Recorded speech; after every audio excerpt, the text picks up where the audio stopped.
अब है objective. Objective में 15 नंबर 15 नंबर कह रहा है ये एक स्क्वायर मैट्रिक्स है। ये क्या है? स्क्वायर मैट्रिक्स है 3x3 का। यानी कि इसमें 3 गो रो और 3 गो कॉलम होगा। यानी कि ऐसे ABCDEFGHI।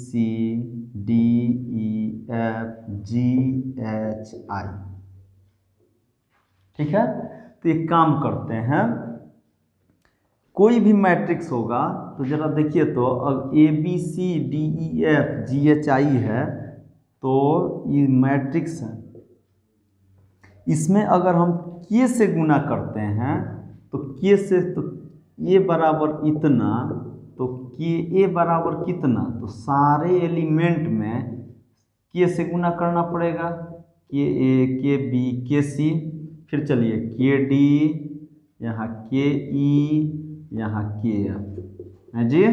फिर चलिए के जी, यहाँ के एच, के आई। क्लियर?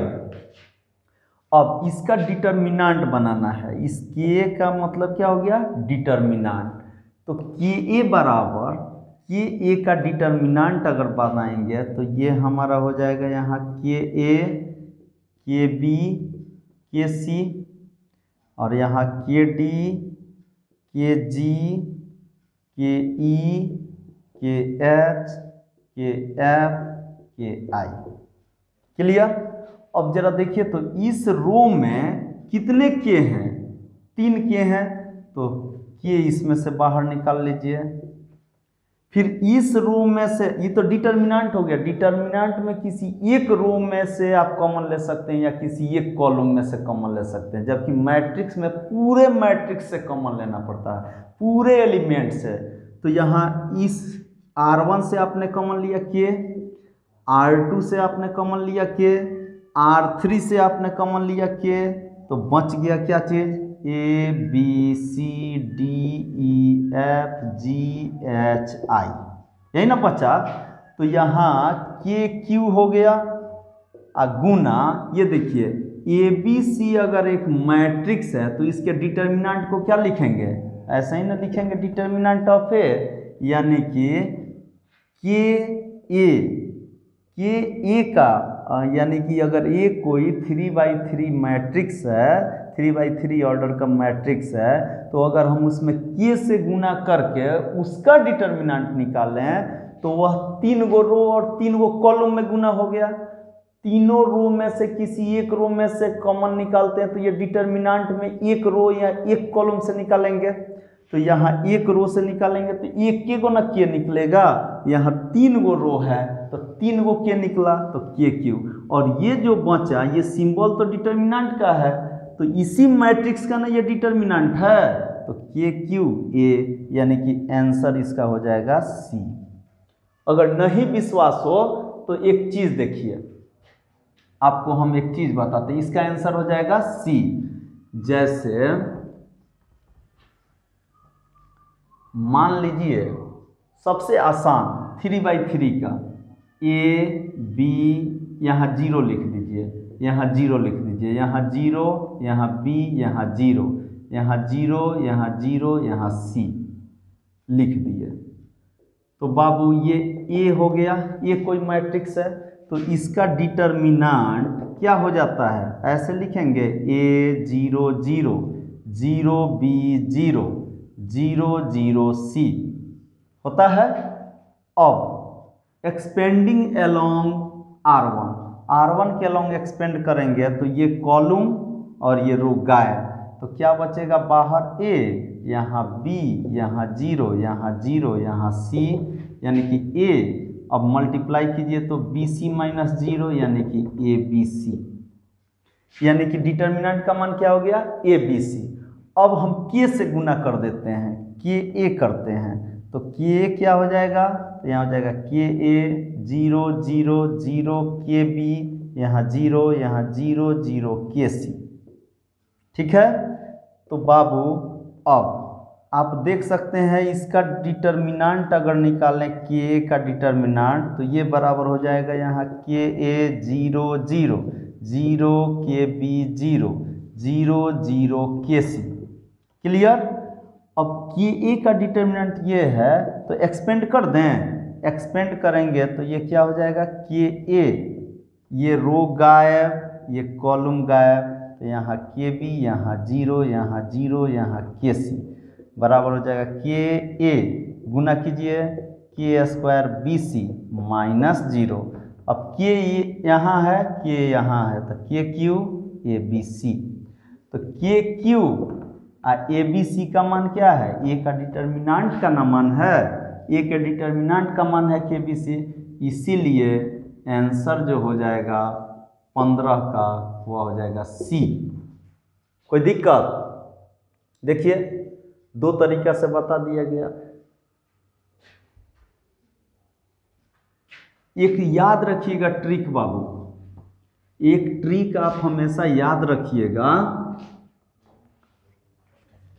कि यहाँ पे मान लीजिए कि यहाँ डी हो जाए, यहाँ ई हो जाए, यहाँ एफ हो जाए, तो इसका मान डिटर्मिनेंट का मान जो होता है अगर ऐसा हो जाए, यानी कि ये देखिए ये अपर ट्रेंगुलर मैट्रिक्स का डिटर्मिनेंट अगर निकालेंगे, अगर ऊपर वाला तीनों 0 हो जाए तो इसका सीधे मान हो जाता है ए का डिटर्मिनेंट बराबर ए बी सी, या ए 0 0 बी, चाहे यहाँ डी लिख दीजिए, यहाँ बी लिख दीजिए, यहाँ 0 लिख दीजिए, यहाँ सी लिख दीजिए, यहाँ सी डी ई लिख दीजिए, यहाँ एफ लिख दीजिए। तो बाबू यहाँ देखिए फिर एक ट्रायंगल बन गया, तो भी मान इसका कोई पूछेगा तो क्या बताइएगा, इसका डिटर्मिनेंट का मान फिर भी ए बी सी होगा।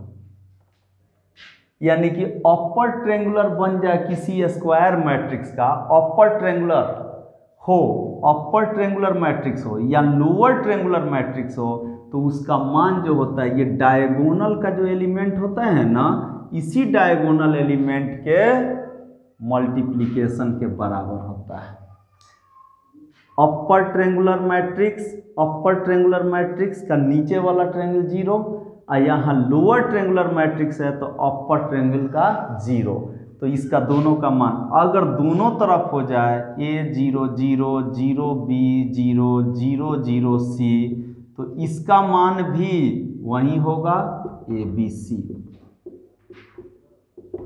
अगर ऐसा दे दे ऊपर वाला तीनों 0, ये डायगोनल कहलाता है, ये क्या कहलाता है, डायगोनल। डायगोनल के ऊपर वाला तीनों 0 हो जाए, या डायगोनल के नीचे वाला तीनों 0 हो जाए, या डायगोनल के ऊपर और नीचे दोनों 0 हो जाए, तब भी मान नहीं बदलता और वह मान इन तीनों एलिमेंट्स के गुना करने के गुणनफल के बराबर होता है।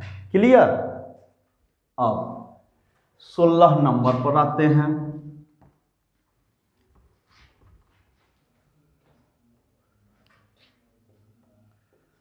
सोलह नंबर में कह रहा है कि determinant is A square matrix, determinant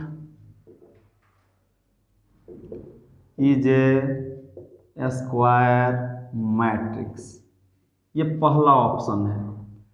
इसमें से खोजना है सही कौन है, तो बाबू ठीक है डिटर्मिनेंट जो निकलता है वह स्क्वायर मैट्रिक्स का ही निकलता है, लेकिन मैट्रिक्स और डिटर्मिनेंट कभी बराबर नहीं होते, यानी कि यह कथन असत्य है, गलत है, ये हो ही नहीं सकता है, क्योंकि स्क्वायर मैट्रिक्स अरेंजमेंट है, संख्याओं की सजावट है, जबकि डिटर्मिनेंट मान होता है।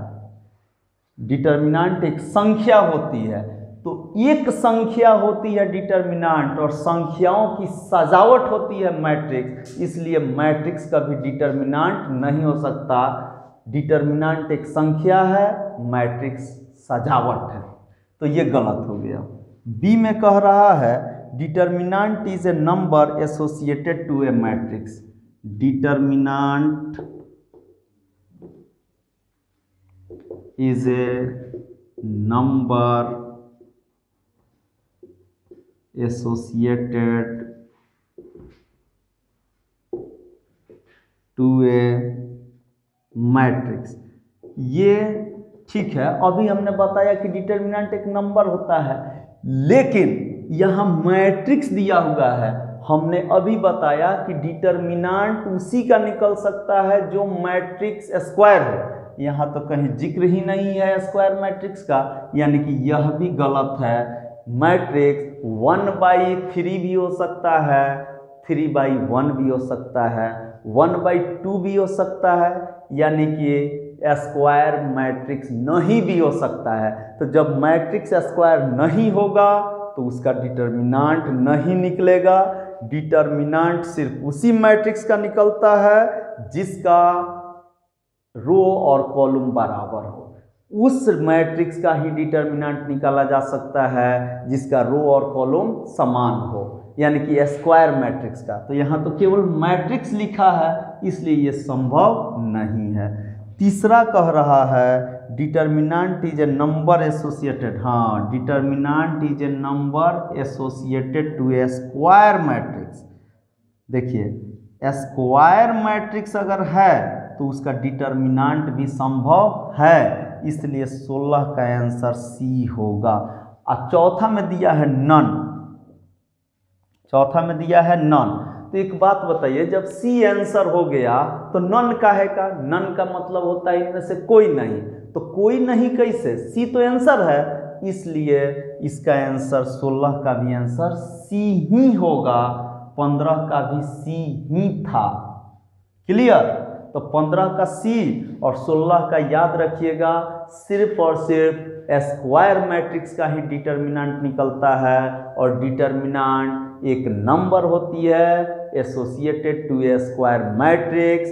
If matrix be not a square matrix then its determinant is not possible. Determinant is possible only for those matrices which are square matrices, that is having same number of rows and same number of columns.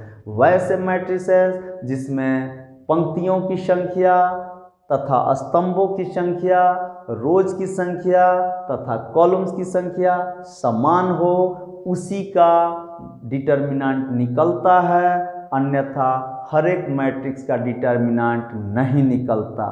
Clear? और ये होता है आपका NCERT का 4.2 का पूरा last तक complete solution.